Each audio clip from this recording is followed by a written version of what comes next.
Hello everybody, glad you could make it today.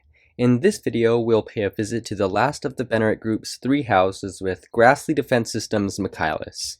The Michaelis is a design that's really grown on me and is one of my favorites, especially after seeing it in action, but how a mobile suit appears on screen is a different matter from how it's kit built, so let's get to work.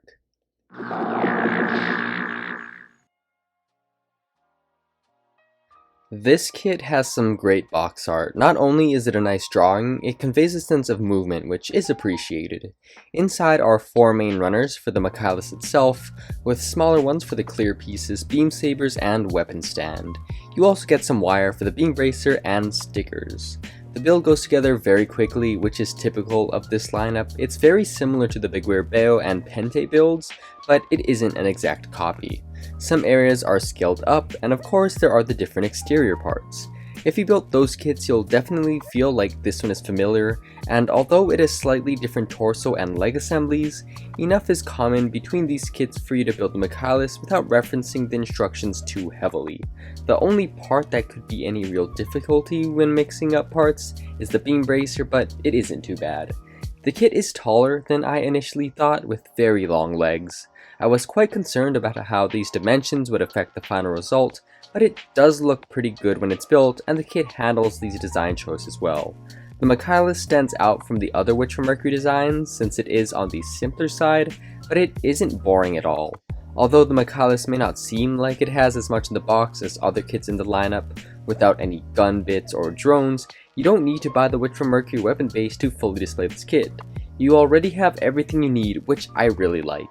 It's another case of how simple isn't always a bad thing.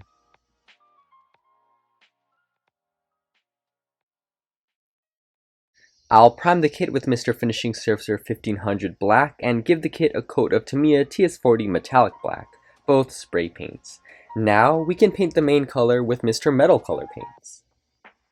I'm starting off with the darkest color, Iron. I'm painting this all over the kit surfaces. This paint will act both as the main color on the frame and as a transition color between the metallic black and the lighter metallic shades I'll be painting on later. These paints don't need any thinner and dry extremely quickly, so to get the color on, I'm essentially doing a dry brush but not removing as much paint. In general, these paints are as user-friendly as you can get, but I did notice some things.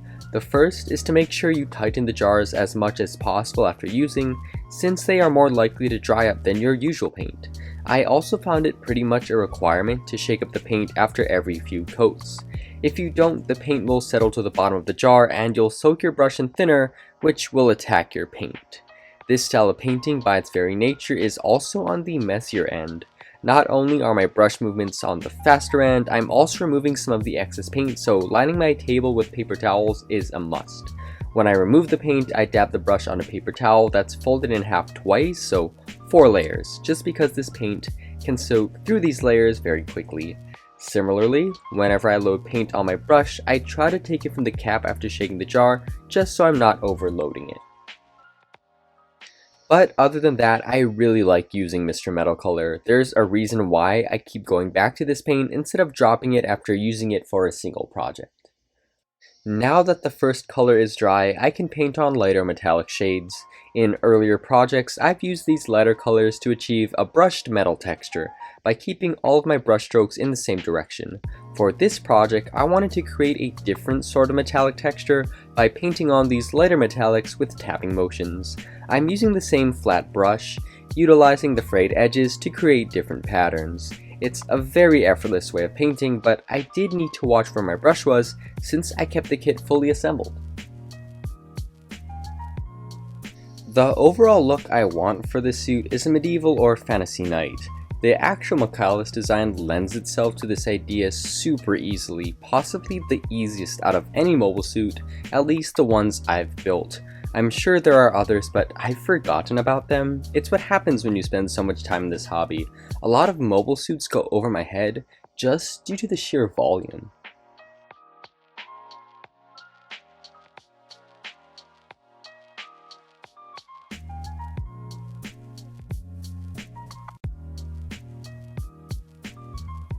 If you've watched previous videos in the Witch Farm Mercury build series, you've heard me go on and on about establishing cohesive looks between mobile suits, which was kind of stressing me out.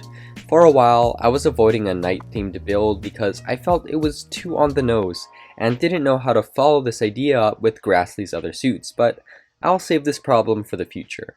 At the end of the day, I'll be the one looking at this kit, so I'm going with that theme, even if it isn't the most creative.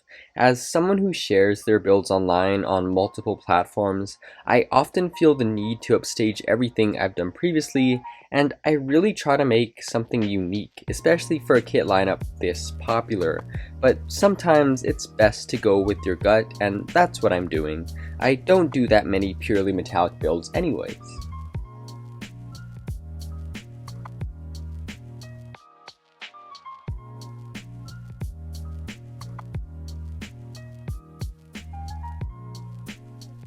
Now I'm using a cloth to polish up the paint and really enhance the metallic shine. You don't need to, but this polishable ability is what makes this paint range stand out in my opinion.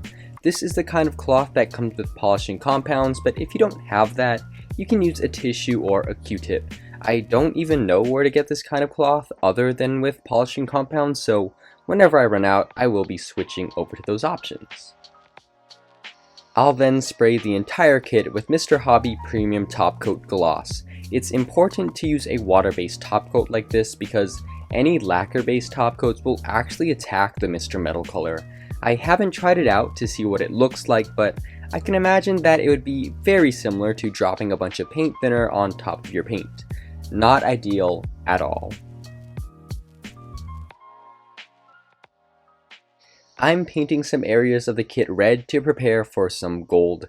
Within the Witch from Mercury anime Shadiq Zanelli, the pilot of the Michaelis is known as the Prince, and adding gold will add that regal look and set it apart from my Lubris, which has a similar metallic color scheme. I have used orange underneath gold parts in a past video and really liked the result, but I wanted to see how the red would work. This gold I'm using is an acrylic ink from Liquitex. In typical fashion, I'm testing this out on my actual project instead of on a spoon or an old kit. You know, something that makes sense, and doesn't mean me being in a world of hurt if I mess things up. I was fairly confident that this ink would work well because I have some limited experience with the silver version, and it does. I am painting this on with more of a tapping motion to avoid any brush strokes and trying to cover as much of a surface possible so that the coats are very even. As this ink dries, I did notice that if it was too thin, it would pull away from the edges, so I painted this on pretty thick. But I still had some of this happen, so a bit of the red undercoat does show through. It doesn't bother me though, and it kind of ties into the texture I have on those silver areas. I did notice that the gold is a little smoother and flows a little better than the silver does. Nothing you can fix by thinning out the ink with water, but that does make the consistency thinner and more difficult to cover those large areas. Painting the gold gave me a challenge in the sense of what areas would get repainted. Everything else was easy because I was just using a very similar color placement to how the Michaelis appears in the anime and how the kit looks, just with different colors. But introducing a third one complicated things. I wanted enough gold where it would seem like an intentional part of the color scheme, but not too much as to cheapen the effect. I do think that I could have gotten away with a small amount of gold on the chest, but that would really be me pushing it.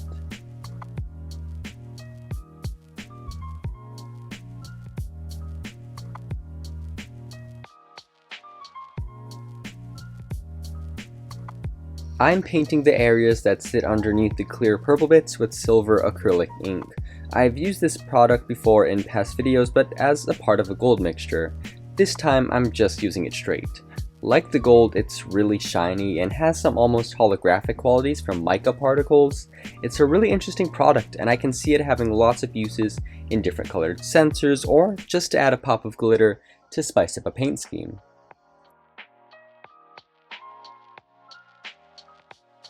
I'm painting those recessed areas on the inside of the beam bracer with fluorescent green, but beforehand I used the same silver ink. In total I used 3 coats of this paint. I like using the Fluorescent Green because of the tone, and also because it has some transparent qualities, which give off the effect of tinted glass when the paint dries. Whenever I use this paint, I'll cover the entire detail in it because it slightly shrinks as it dries. I found that if I get a little spillage on a dark enough color, it won't show up, which makes it pretty much perfect for working on those small areas. And although I'll almost never display this kit under UV light, it does have a nice glow. Just like those metallic inks, I am using more of a tapping motion while painting the Fluorescent Green. My main concern was that if I did too much pulling motions with my paintbrush, it would disturb the previous coats of green. It's definitely more tedious to do, but it helps to play things safe.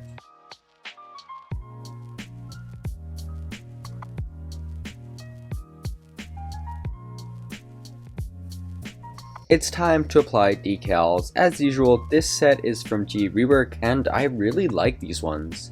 Ever since I switched over to G Rework for this build series, I couldn't help but notice the amount of leftover decals, both for the numbered ones and the more basic caution markings. But this set brings that to a new level. Since the Michaelis has a two-tone color scheme, you get almost all of the numbered decals in dark gray and white, which makes this set really flexible. I'm using the dark gray ones because of how subtle they look over the metallic surface, which is pretty unique. While I am no stranger to using gray decals, they're usually more visible. On this kit, the markings almost blend in with the paintwork. This decal set has markings that actually feature the name Michaelis more than any other in the range with the decal set's respective kit. I think there's 4 or 5 separate decals, all with the name, and I made sure to use them, all of them, because I found it funny for some reason, just to have the word Michaelis all over the kit.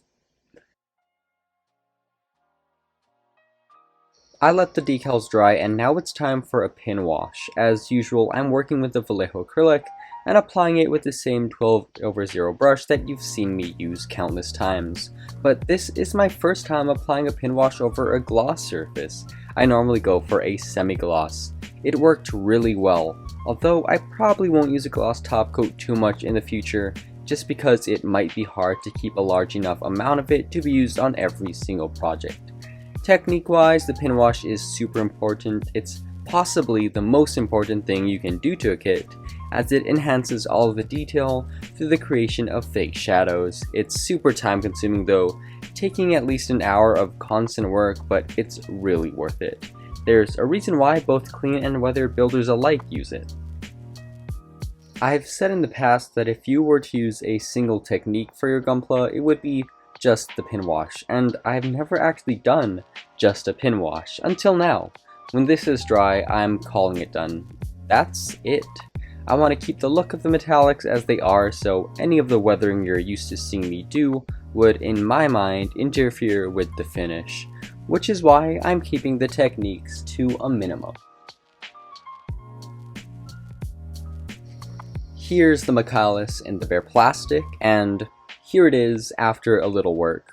I realize that my approach to this kit has been even simpler than usual, but even though I don't have any weathering providing the visual interest, the metallic texture keeps the kit from having a monotone, boring finish. Although you've seen me work with metallic paints in this build series on multiple occasions, I am still pretty new to painting gold, so this was also a nice opportunity to practice with the color on larger areas.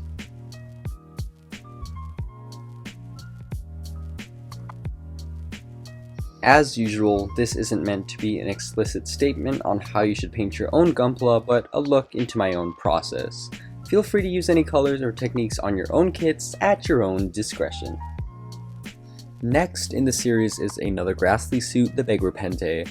I have built the Beggar Beo, so I don't imagine it's going to be too different, but at least you'll be getting a different color scheme, and maybe I'll finally figure out what'll be the common element between all my Grassley kits.